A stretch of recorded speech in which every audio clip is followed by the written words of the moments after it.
வணக்கம். நான் வேலூர் வரதராஜன், தமிழக ஸ்தாபன காங்கிரஸ் கட்சியினுடைய மாநில தலைவர். தமிழ்நாட்டில் இருக்கிற அனைத்து கட்சிகளுக்கும் ஒரு நல்ல வாய்ப்பு கிடைத்திருக்கிறது. என்ன வாய்ப்பு? விக்கிரவாண்டி தொகுதியில் நம்முடைய திமுக வேட்பாளர் ஒருவரை போட்டிருக்கிறார்கள்.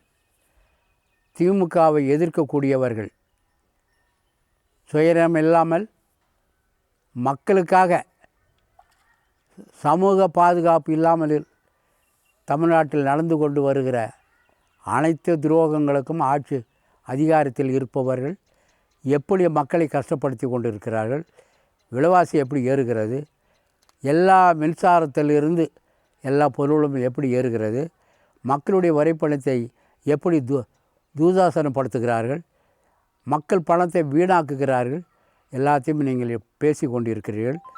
திமுகனுடைய ஆதரவு பெற்ற வலைதளங்கள் அவர்களுக்கு முட்டு கொடுத்து கொண்டிருக்கிறார்கள். விக்கிரவாண்டியில் எல்லோரும் ஒன்றாக சேர்ந்து ஒரு எம்எல்ஏவுக்கு சட்டமன்ற உறுப்பினருக்கு போட வேண்டும்.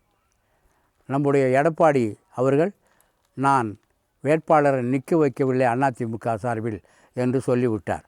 அதே போன்று நம்முடைய அண்ணாமலையும் நம்முடைய அன்புமணியும் எல்லாம் நம்முடைய சீமான் உள்பட திமுகவினுடைய அநியாயங்களை கொக்கரிக்கிற அனைவருமே பெண்கள் படுகிற கஷ்டம், இந்த போதையினால் தமிழ்நாடு எப்படி ஆகியிருக்கிறது, விவசாயம் எப்படி கெட்டு போயிருக்கிறது, தொழில்கள் இல்லாமல் இளைஞர்கள் எப்படி அல்லல் படுகிறார்கள், கொலைகள் எப்படி 240 கொலைகள் ஒரு மாவட்டத்திலேயே நடந்திருக்கிறது, 300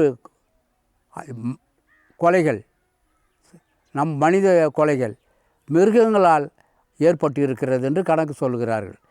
இதெல்லாம் வைத்து பெண்கள் தனியாக நடமாட முடியவில்லை. 6-5 மணிக்கு மேலே தனியாக ஒரு பெண்ணு தமிழ்நாட்டில் நடக்க முடியாத சூழ்நிலை ஏற்பட்டு எல்லா வலைதளங்களும் போட்டுக்கொண்டே இருக்கிறது. பெண்களுக்கு எப்படி பாலியல் பலாத்காரம் செய்கிறார்கள்.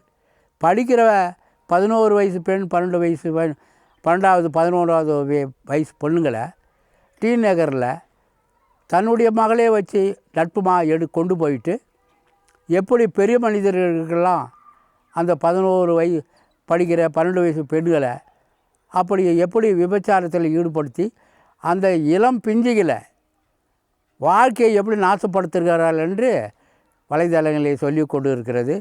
அவர்கள் அனைவரும் அக்கா தங்கச்சி 2 பேரையும் கைது செய்து உள்ளவர்களும் கைது செய்திருக்கிறார்கள். அதுக்கு மேலிடம் யார் ஆதரவாக இருக்கிறதெல்லாம் நீங்கள் புரிந்து வைத்து கொண்டிருக்கிறீர்கள். வலைதளங்கள், டிவி சேனல்கள் எல்லாம் நியாயத்தின் பக்கமே இருக்க வேண்டும். அதற்கு ஒரே ஒரு வாய்ப்பு, அனைத்து கட்சிகளும் விக்கிரவாண்டி தொகுதியில் எளிமை, நேர்மை, உண்மை, வெளிப்படைத்தன்மை உள்ள ஒரு விவசாய குடும்பத்தை சார்ந்த ஒருவரையோ, வியாபாரி குடும்பத்தை சார்ந்த ஒருவரையோ, படித்த குடும்பத்தை சேர்ந்த பண்பாளரையோ எல்லோரும் பாராட்டக்கூடிய அளவுக்கு அந்த வேட்பாளர் ஒருவரை நீங்கள் அறிவித்து, யாரும் போட்டி போடக்கூடாது, எந்த கட்சியும் போட்டக்கூடாது. அந்த சுயேட்சைக்கும் டிஎம்கேக்கும் வாய்ப்பு கிடைக்கட்டும்.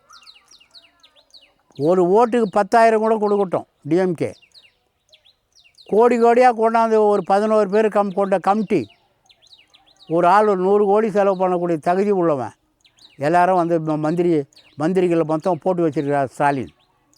நீங்கள் ஒன்றா சேருங்க, சேர்ந்து ஒரு நல்ல வேட்பாளரை அறிவிங்க. எல்லோரும் சேர்ந்து செய்த சுயேட்சை அறிவிச்சிட்டு விளம்பரம் 1 லட்சம் ரூபாய்கள் முடியுங்க. ஓட்டு கண்டிப்பாக எல்லோரும் நீங்கள் போயிட்டு பெரிய பெரிய விளம்பரம் எதுவும் செய்ய வேண்டாம். ஒரு சுயேட்சையினுடைய சின்னம், சுயேட்சையினுடைய வேட்பாளருடைய பெயர் மட்டும் அந்த தொகுதி முழுக்கும் செம்மண்ணிலே எழுதி வைங்க. பெயிண்ட் அடிக்கிறது அதெல்லாம் கூட தேவையில்லை. ஒரு எளிமையான ஒரு எம்எல்ஏ செலவு இல்லாமல் ஒருத்தர் வந்துட்டால் எப்படி சட்டமன்றத்தில் நடந்து கொள்வார் என்பதற்கு ஒரு உதாரணமாக நீங்கள் விக்கிரவாண்டி தொகுதியில் உண்மையிலே திமுகவை எதிர்க்கிறவர்கள், அநியாயத்தை எதிர்க்கக்கூடியவர்கள், நான் வந்தால் முதலமைச்சராக வந்தால் அதை செய்வேன், நான் வந்தால் இதை செய்வேன் என்று சொல்லக்கூடிய தமிழ்நாட்டில் உள்ள அனைத்து கட்சிகளும் ஒரே குரலில் நீங்கள் வேட்பாளரை போட்டு நீங்கள் நாமினேஷன் பண்ணும்போது எல்லா கட்சி தலைவர்களும் ஒன்றாக சேர்ந்து அந்த சுயேட்சை வேட்பாளருக்கு நாமினேஷன் தாக்கல் செய்து விட்டு விடுங்க. அதுவே வலைதளங்களை பரவட்டும். அதுக்கப்புறம் போய் பேசுங்கள். அவர் கோடி கோடியாக கொண்டாந்து கொட்டட்டும், அதை நம்ம பார்த்து கொள்ளலாம் என்பதை கூறி நான் விடைபெறுகிறேன். ஜெய்ஹிந்த்.